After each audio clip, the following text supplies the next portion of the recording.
This channel does not promote any violent, harmful or illegal activities. All content provided by this channel is meant for an education purpose only.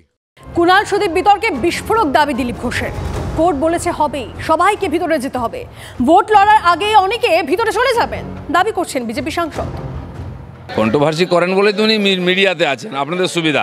কারণ party ওনাকে চচ্চড়ি করবে কি ঝোল করবে এটা আমি জানি না। সুদীপ বন্দ্যোপাধ্যায়ের বিরুদ্ধে বলছে ইডি বা সিবিআই প্রয়োজন রয়েছে, কুণাল ঘোষ কালকে বলেছে। আমরা যখন বলি তাদের পেট খারাপ হয়ে যায়। আর কুণাল ঘোষ ইডি সিবিআইয়ের কথা কেন বলছেন? কোর্ট যখন বাড়িতে ইডি পাঠাচ্ছে তাকে পেটাচ্ছেন, মারছেন, বাঁচাবার চেষ্টা করছেন। মানে আপনারা জানেন কে কত মাল ঝেড়েছে, এখন তাই করছেন এটা। এখন সিবিআই আসবে। মমতা ব্যানার্জি যখন বিরোধী নেত্রী ছিলেন রোজ সিবিআই চাইতেন, আজ সিবিআই গেলে ওনার জ্বর আসে। কোর্ট বলেছে হবেই, সবাইকে ভেতরে যেতে হবে, ভোট লড়ার আগেই অনেকে চলে যাবেন।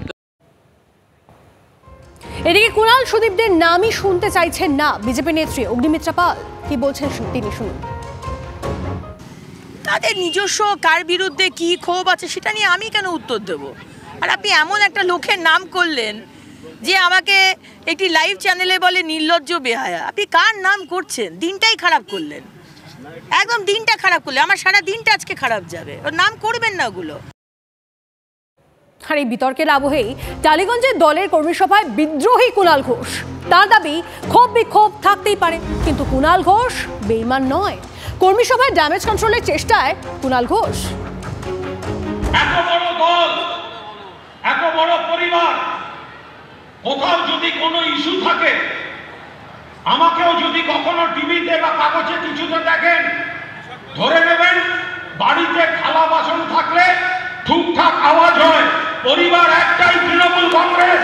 আমাকে বস্তায় বেঁধে বারনা করে দিলে কুণাল ঘোষ দুঃখের কথা বলবে, তৃণমূল কংগ্রেস ছেড়ে কোথাও যাবে না। এদিকে ক্ষোভ বিক্ষোভের সন্দেশখালীর দিকে এবার একটু নজর রাখা যাক, কারণ শাহজাহানের বিরুদ্ধে অভিযোগকারী হিসেবে ইডি কর্তাকে আজই তলব করেছিল ভবানী ভবন। সকাল থেকে একটাই প্রশ্ন ছিল, আজই কি আমনে সামনে ইডি সিআইডি? গত 5ই জানুয়ারি সন্দেশখালীতে শাহজাহানের বাড়িতে তল্লাশিতে গিয়ে হামলার শিকার হয়েছিলেন ইডি আধিকারিকরা। সিআইডি সূত্রে খবর, যার ভিত্তিতে এই অভিযোগ হয়েছিল তিনি ছিলেন এই ইডি কর্তা গৌরব বারিল। সিআরপিসির 160 ধারায় সিআইডির অফিসে ডাকা হয় ইডির ডেপুটি ডিরেক্টরকে। সিআরপিসির 91 ধারায় অভিযোগ সংক্রান্ত বেশ কিছু নথি নিয়েও হাজির হতে বলা হয় ইডির ওই পদস্থ আধিকারিককে। প্রায় 1 মাস ধরে সরগরম সন্দেশখালী। 5ই জানুয়ারি সকালে তুলকালাম কাণ্ড ঘটে যায় শাহজাহানের গ্রামে।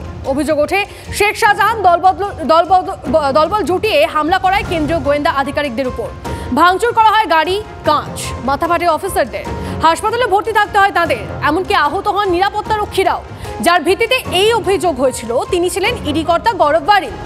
ইডি কর্তার বয়ান নিতে ও জিজ্ঞাসাবাদ করতে চাইছেন সিআইডি আধিকারিকরা, আর সেই কারণেই ইডি কর্তাকে ডেকে পাঠানো হয়। যদিও সিআইডির হাজিরা এড়ালেন ইডির ডেপুটি ডিরেক্টর। আগামী মঙ্গলবার গৌরব বারিলকে ফের ভবানী ভবনে তলব। বেতন বৃদ্ধি সহ 5 দফা দাবিতে রাজ্য জুড়ে আশা কর্মীদের কর্মবিরতি চলছে। পশ্চিম মেদিনীপুরের দাঁতন 2 নম্বর ব্লকের আশা কর্মীদের অবস্থান বিক্ষোভ। দাবি না মেটা পর্যন্ত আন্দোলনের হুঁশিয়ারি আশা কর্মীদের। রবিবার ছুটির দিনে 5 কর্মসূচিতে দেখা মেলেনি স্বাস্থ্যকর্মীদের। ওই কর্মসূচিতে জেলা স্বাস্থ্য দপ্তরের আধিকারিকদের সাহায্য করেন একাধিক স্বেচ্ছাসেবী সংগঠনের সদস্যরা। হুগলি জেলার হরিপাল ব্লকের আশা কর্মীরাও ব্লক স্বাস্থ্য দপ্তরে বিক্ষোভ দেখান ও ব্লক স্বাস্থ্য আধিকারিকের কাছে স্মারকলিপি দেন।